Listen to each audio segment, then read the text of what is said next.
ఇక వైసీపీ అధినేత జగన్మోహన్ రెడ్డిపై బీజేపీ అధికార ప్రతినిధి భానుప్రకాష్ రెడ్డి ఆగ్రహం వ్యక్తం చేశారు.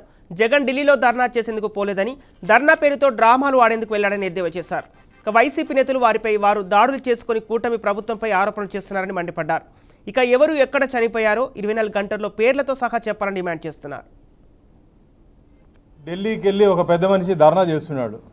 దేనికి చేస్తున్నాయి అంటే రాష్ట్రంలో రాష్ట్రపతి పాలన విధించాలంట. అసలు జగన్మోహన్ రెడ్డి గారు మీరు 5 సంవత్సరాలు ముఖ్యమంత్రిగా ఉన్నారు.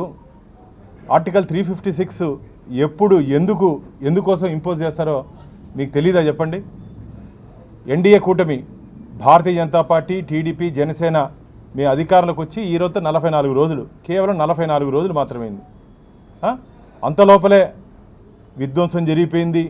రాక్షస పాలన, రాష్ట్రపతి పాలన కావాలని చెప్పి డ్రామాలు ఆడుతున్నావా జగన్మోహన్ రెడ్డి? నువ్వు కేవలం డ్రామాలు ఆడేదానికే ఢిల్లీకి వెళ్ళాడు ఈయన.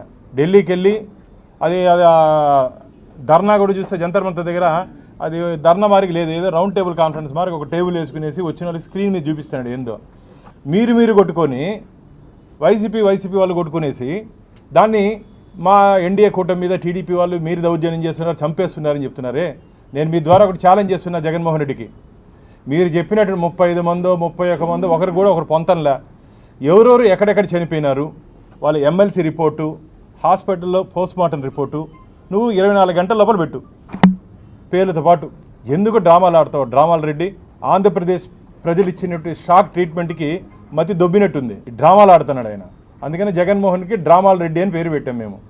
జగన్మోహన్ రెడ్డి అయిపోయింది. వైఎస్ ఆయన ఏదో సంధింటే ఏదో ఉంది కదా, ఆంధ్రప్రదేశ్ ప్రజలు జగన్మోహన్ రెడ్డిని రేపు నుంచి మేము డ్రామాలు రెడ్డి అని పిలవబోతున్నాం. ఎందుకంటే ఏందండి, ఏమైపోయిందని అంటే ఆంధ్రప్రదేశ్ రాష్ట్రం బాగుండాలంటే, బాగుపడిందంటే నీకు నిద్ర రాదేమో. 5 సంవత్సరాలు ఆంధ్రప్రదేశ్ రాష్ట్రాన్ని నాశనం చేసావు నువ్వు కాదా. 2019 నుంచి ఒక విధ్వంసపు పాలనని ఆంధ్రప్రదేశ్ రాష్ట్రానికి ఇచ్చింది. ఆంధ్రప్రదేశ్ ప్రజలు ఏ రోజైనా మనస్ఫూర్తిగా నిద్రపోయి